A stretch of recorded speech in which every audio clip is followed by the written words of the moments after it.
how to fix WhatsApp duplicate contact problem. So if you want to fix your WhatsApp duplicate contact problem, then what you need to do is first just watch this video. So if you have a duplicate WhatsApp contact and your contact is not syncing on your WhatsApp, then I'll show you a quick method. So the first step is open up your settings. After that, scroll down and you may have an option of accounts and sync. You need to tap on it, and then you need to scroll down and you will find WhatsApp, right?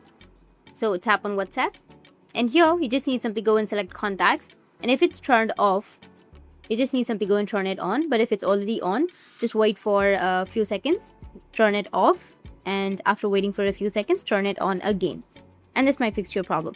But if that doesn't fix your problem, then the next solution is you need to go back and then you just search for WhatsApp. Tap and hold on to your WhatsApp and go with the app info section. From the app info, you need to go with storage and cache and go with clear cache. After clearing your cache, you need to go back, open up your Play Store, go with search, and here you need to search for WhatsApp. After searching, if you have any updates on your WhatsApp, then you just need simply go and update it.